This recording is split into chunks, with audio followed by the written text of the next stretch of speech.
Hello friend, welcome to our channel rendering knowledge. तो friends, आज video रे आमे कंप्यूटर मेमोरी रो चैप्टर 4 जो थिले हमरो आमे तार पार्ट 2 वीडियो आज करबा। तो फ्रेंड्स, हम पूर्व वीडियो रे हम जानथिले कंप्यूटर मेमोरी कोन, ओके, एवं तार पैरामीटर्स विषय जानथिले। ओके, तो देन तापर आमे जानथिले टाइप्स ऑफ मेमोरी जोटा रहला प्राइमरी मेमोरी मुख्यतः एवं सेकेंडरी मेमोरी व्यक्त कराइथिला। ओके, तो फ्रेंड्स, आज वीडियो रे आमे जानिबा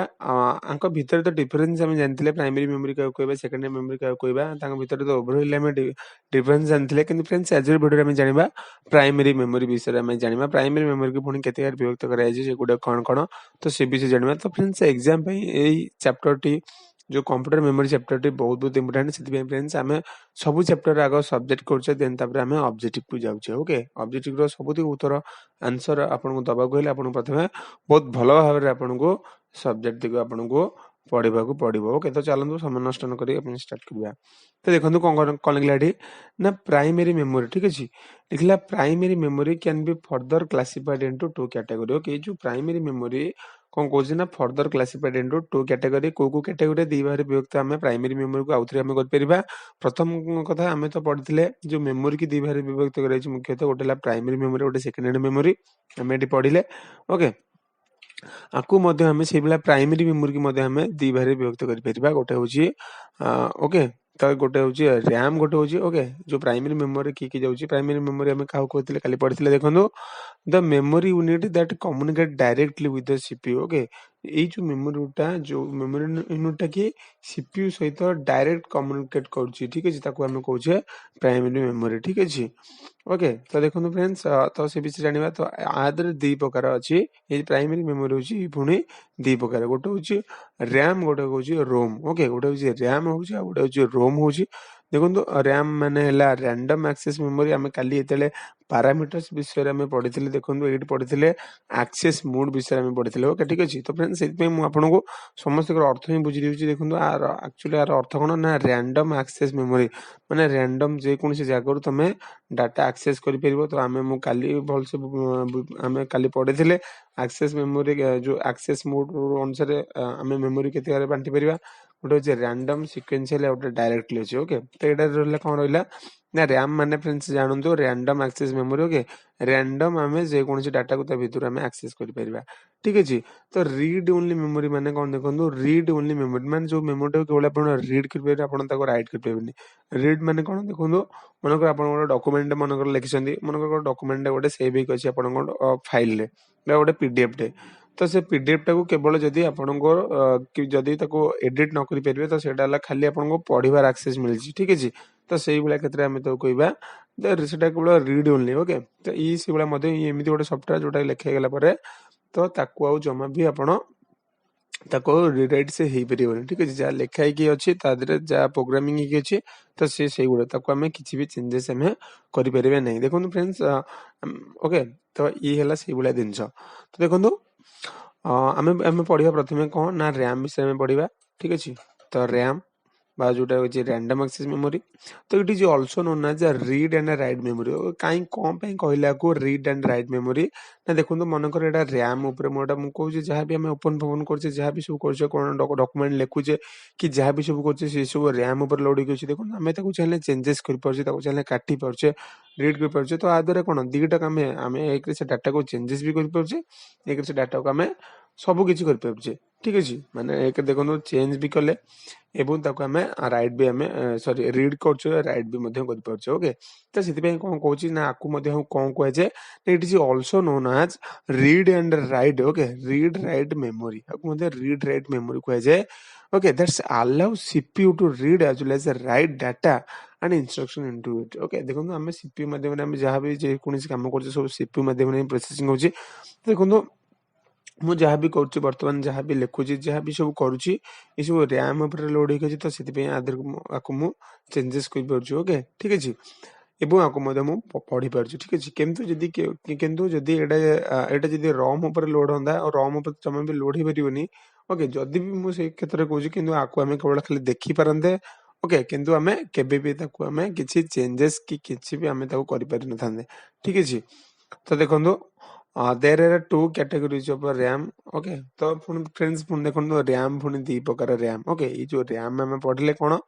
ना एक रीड राइट मेमोरी कहुए ओके कौन लिखला दैट अलाउ सीपीयू तो सीपीयू के अलाउ कर ना रीड एंड राइट करने को ठीक अच्छे तो there are two categories of RAM पुणी रैम भी कहला दी प्रकार ओके देखो रैंडम एक्सेस मेमोरी ये कहला ये दी प्रकार गोटे हूँ डायनामिक रैम आ गोटे स्टैटिक रैम ओके बा एस रैम आ डी रैम जहाँ को आम कहे ठीक अच्छे तो देखो डायनामिक रैम कौन एस रैम कौन ये विषय में जाना ओके तो देखो जमा भी आपको कन्फ्यूजन हेनी भावतुनि एत बहुत सारा जिन जाना पड़ी तो परीक्षा बहुत इजी क्वेश्चन आस मुझे थ्योरी एथपाई नौ कि आप क्वेश्चन अर्थ ही बुझीपारे बास कम एग्जाम हल्ले कम पचार तार अर्थ आप बुझीपारे ठीक है जदि आप जीरो नॉलेज थी ओके ना जदि आप नॉलेज अच्छी विषय तो आप डायरेक्ट एमसीक्यूज डायरेक्ट करूँ प्रैक्टिस करूँ ठीक अच्छे तो देखो डायनामिक रैम माने कौन ना it is made up of memory cell okay तो देखो मेमोरी सेल सब ही थाए देखो ओके तो जो स्टोरी रोज जो मेमोरी सेल ही स्टोरी रुए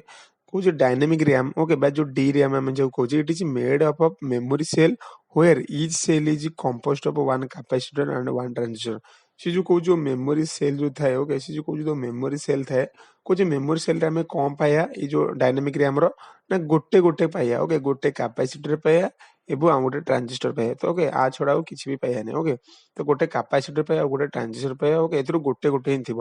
D RAM must be refresh continuously okay देखो डी रैम रे जो डाटा स्टोर होता माने रिफ्रेश हुए ओके देखो आम पढ़ी कौन ना ये जो प्राइमरी मेमोरी कौन ना करंट गले हेरी अदर डाटा लस्ट हो जाए कि डी रैम एमती गोटे जिन करंट था कि न था सी प्रति सेकेंड डाटा रिफ्रेश हो माने कटो पुणी आस कटो आउ थे आसो ओके तो देखो the RAM must be refresh continuously to store information okay से refresh continuously to store information तो इनफॉरमेशन स्टोर करने ये बारंबार ये कंटिन्यूअसली कौन हुए ना रिफ्रेश हुए ना D RAM is slower okay the RAM एवं जेहतु से डाटा किसी स्टोर कर रखनी कारण देखो गोटे कैपेसिटर रोचे गोटे रोचे ट्रांजिस्टर रोचे तो फ्रेंड्स किसी अगर बहुत ही स्लो एवं एटा कौन less expensive okay and it occupy less space on the computer's motherboard এবং এটা অকুপাই করছে মধ্যে এটা বহুত কম জায়গা নিয়ে মদরবোর্ড ওকে এই বিষয়ে আপনি জানন্তু ডাইনামিক র‍্যাম কোন চাইলে স্ট্যাটিক র‍্যাম বিষয়ে আমি জানিবি দেখুন ওকে আউটে জুম করে নেউছি ओके तो देखो फ्रेंड्स स्टैटिक रैम कौन कहला देखो स्टैटिक रैम बा एस रैम जो कहे ना it is retain the data as long as power is provided to the memory chips okay तो देखो जो मेमोरी चिप्स माने जेते पर्यंत आमर थिबो पावर थिबो बा जो हमर जो करंट थिबो तो सेते पर्यंत एटा डाटाटा स्टोर ही रही थाए S RAM needs not to be refreshed okay periodically okay किंतु जिंदे डायनामिक रैम कौन कहली ना सेटा प्रति समय प्रति सेकंड से जो रिफ्रेश हुए किंतु कौन ना स्टैटिक रैम रो जमा भी एमदी नुहे एटा जमा भी रिफ्रेश होई नथाय ओके एटी यूज मल्टीपल ट्रांजिस्टर ओके तार किंतु मेमोरी सेल ले कौन थाए तार गोटे ट्रांजिस्टर थिला और गोटे कैपेसिटर थिला किंतु आर कौन रोज ना it is used multiple transistor for each memory cell तो जते भी सब मेमोरी सेल थाए तो तादर बहुत सारा ट्रांजिस्टर हमर थाए okay it does not use capacitor okay किंतु ए कैपेसिटर जमा यूज करे नहीं किंतु हम पढ़िथिले कौन ना डी रैम हमर कैपेसिटर गोटे यूज करछि आ गोटे ट्रांजिस्टर यूज करछि ठीक अछि तो it use multiple transistor for each memory cell it is does not use capacitor okay देखो बहुत बहुत भलो भलो क्वेश्चन आदर माने आसी परबो ओके तो देखो S RAM is option S RAM is often use cache memory due to its high speed okay जेहेतु सबुठार हाई स्पीड ओके तो रैम टा जो कहे हाई स्पीड तो ये गोटे सबुठार हाई स्पीड कारण ये आम पढ़ले डी रैम इज स्लोयर एवं लेस एक्सपेंसिव ओके किंतु एस रैम तार सब विपरीत okay S RAM often use cache memory due to its high speed okay S RAM is more expensive and faster than D RAM okay कौन कहला ना more expensive ताटो अधिक पैसा एवं अधिक फास्टर ठीक अछि तो आमे आमे कौन जानले फ्रेंड्स आमे डायनामिक रैम एवं स्टैटिक रैम विषय जानले ठीक अछि तो एबे आमे पढ़िबा ओके तो एटा गला डायनामिक एवं स्टैटिक रैम विषय में गला तो एबे आमे जानले जे ई जो रैम विषय जानले कि रैम दी प्रकार गोटे ला डायनामिक रैम गोटे स्टैटिक रैम ला डी रैम टू अधिक ओके तार मेमोरी सेल ले खाली गोटे कैपेसिटर थाए एवं गोटे ट्रांजिस्टर थाए किंतु यार मेमोरी सेल ले जमा कैपेसिटर न थाए केवल ट्रांजिस्टर थाए ओके बहुत सारा ट्रांजिस्टर थाए ठीक अछि एवं ये ताटो अधिक कॉस्ट एवं स्पीड ओके तो एवं अधिक आर स्पेस मध्ये आर अधिक ठीक अछि तो ए विषय मध्ये हम जानले एबे हम पढ़िबा read only memory okay friends से दीटा मेमोरी रैंडम एक्सेस मेमोरी बा रैम और रोम ए दीटा को आउची कहा अंडर आउची ना हमर आउची प्राइमरी मेमोरी ओके देखो आकु आ जमा भूली जीवनी ओके ये जो पढ़ले हमें प्राइमरी एबे एबे हमें प्राइमरी मेमोरी विषय रे ही पढुछे ठीक अछि तो ये सब हम पढुछे प्राइमरी मेमोरी विषय रे हमें सब पढुछे ठीक अछि तो देखो हमें पढ़िबा रीड ओनली मेमोरी बा जहा कहउछे हमें रोम कहउछे ओके देखो आउटी जूम करनुजी then friends कौन देला it is also okay it is also known as non volatile memory okay तो आपको कौन कहउछे ना non volatile memory मध्ये हमको कहउछी ओके तो फ्रेंड्स आपको मध्ये हमें कौन कहउछे ना हमें non volatile memory कहउछे और परमानेंट स्टोरेज ओके आधे जहां भी सब डाटा रहला सब परमानेंट स्टोर हेक रहला ठीक अछि तो फ्रेंड्स एटा को जमा आ भी भाबिनी कारण हमें जेतु हमें सेकंड क्लास हमें एटी पढ़थिले देखो हमें एटी कोन पढ़थिले ना main memory is volatile in nature okay ये जो प्राइमरी मेमोरी रे ओके ये जो volatile in nature it means that when the power is off जले पावर जाहे तो एटी सब volatile हे जाए ओके ये प्राइमरी मेमोरी दीटा जाउची रैम जाउची रोम जाउची किंतु फ्रेंड्स ये जो रैम की केवल ही एठी रैम क्षेत्र एटा रैम कथा ही केवल एठी कहै छी ठीक अछि एठी रोम कथा एठी कहै ठीक अछि कौन लिखले एठी ना main memory is volatile in nature it means that when the power is turn off जतले पावर टा टर्न ऑफ हो जाए the contents जहाँ भी सब कंटेंट कर सो of this memory are lost okay किंतु आर ही क्षेत्र ही सेटा हुए ओके आकु नै कि सेठी लिखा आइछि किंतु रीड ओनली मेमोरी जो हमर प्राइमरी मेमोरी अंडर जाउछि तार जमा भी सेमते नै ओके तादरे जहाँ थोर लिखा रहला तो सब दिन पे रहला ना ताको हम चेंजेस कर परबा ना ताको हम किसी राइट कर परबा ठीक अछि तो देखो कोन हैला it is also known as non volatile memory और परमानेंट स्टोरेज आउट जिम कोनुछि तो देखो आपको मैं कौन कहूँ it is also known as कौन it is also known as non volatile memory और परमानेंट स्टोरेज आपको हमें कौन कहूँ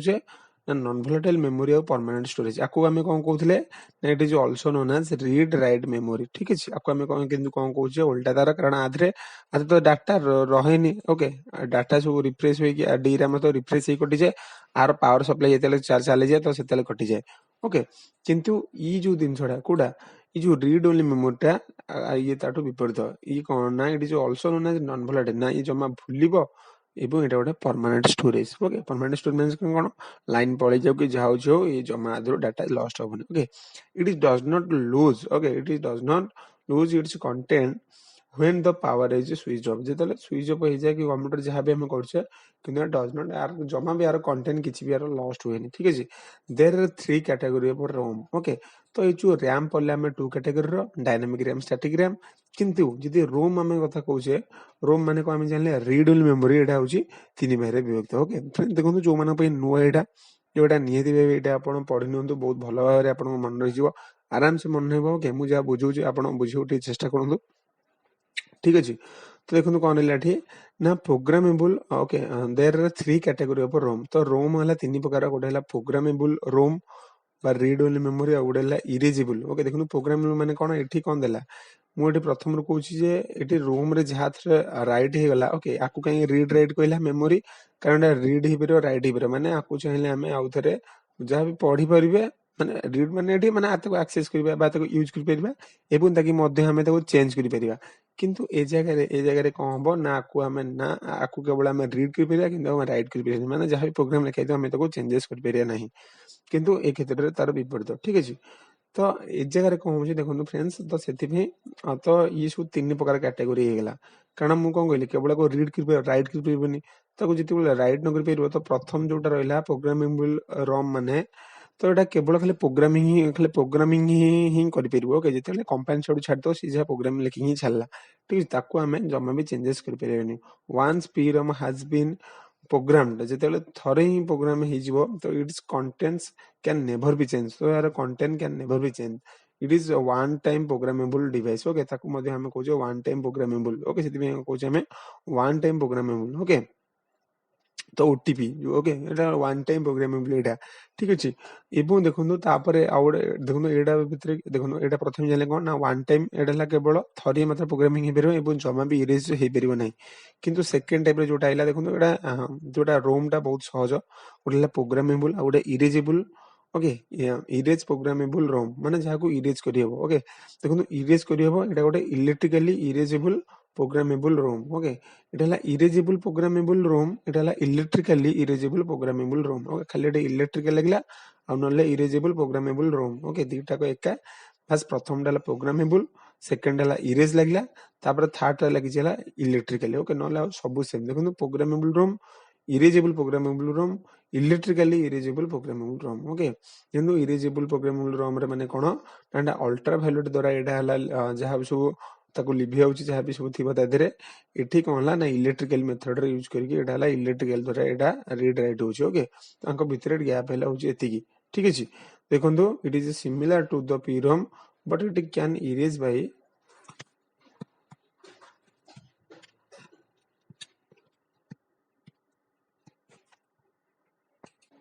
but it can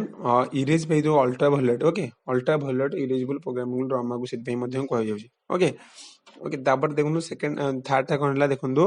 it is similar to the EPROM okay ए जो EPROM एटा तास similar but it can erase electrically okay एटा कोन बाय एटा कैन इरेज होतला okay by the strong ultraviolet light द्वारा एटा किंतु कोन होची ना देन ओके एटा कोन होची ना it can be erase electrically बस आंकर भीतर एतिक डिफरेंस मन रखंदो ठीक अछि ओके तो फ्रेंड देखंदो आउ किछि भी आपन मन रखे पड़िबोनी ठीक अछि याकू कोन पे यूज होची देखंदो and now commonly use for the building okay BIOS okay तो वर्तमान हमर कोन पे एटा हला यूज होची ओके तो एटा होल्डिंग जेटा तो एटा होल्डिंग सॉरी एटा बिल्डिंग नो ओके तो एटा होल्डिंग माने जो बायोस सॉफ्टवेयर में रहउची basic input output system okay तो सेटा सेति पे एटा हला वर्तमान यूज होची ओके देखंदो तो रोम रठी काम कोन हला रोम रठी काम कोन हला फ्रेंड देखंदो तो हमरो जोटा कि हम चाहू सब दिन पे स्टोरेज रखिया ओके जोटा कि जमा भी भूली परिबनी ओके तो आमे ताको रीड किमा राइट को पेन मन कर देखंदो हम जेतले कंप्यूटर स्विच मन कर आमे ताको शट डाउन कर देलो ओके जेतले हमें ओपन करजे तो सेतेले तो सब दिन बंद ही रही होची ओके सब सॉफ्टवेयर किछि भी प्रोग्राम जो जोतरे अछि हार्ड डिस्क रे ओके तो शिशु को तो ता भीतर सब रहिगला ओके सेतेलु तो समस्त को एक्टिव करूची किए ओके तो सेतेले सी ताकू ही कहउची जो बायोस तो सी जो बायोस ता ही रहउची का देर ना रोम देर रहउची ठीक अछि तो कंपनी साडू बायोस ता ही रोम देर साडू फिटिंग करके बा प्रोग्राम करके छाडी दे ओके जोटा कि कंप्यूटर इनिशियल स्टेज रे दरकार बा बूटिंग पे दरकार ओके ना जो स्टार्टिंग करिया पे कंप्यूटर को स्टार्टिंग करिया स्टार्टिंग केमति हला देखो आपण जेते ऑन करसुंदी सब फैन फैन भीतर जी बुलची सब तो समस्त इलेक्ट्रिसिटी होची तो इस सब दिन ही तार सब काम ठीक अच्छे तो प्रथम कंप्यूटर स्टार्टिंग करिया बायोस काम से गुटे लोड रही था क्या ना रोम देर रही था ओके तो फ्रेंड्स हम आशा करूँ फ्रेंड्स এটা बहुत भल भाव बुझीपारे तो फ्रेंड्स आज वीडियो नेक्स्ट वीडियो में देखा तो से विदाय दिंतु जय जगन्नाथ।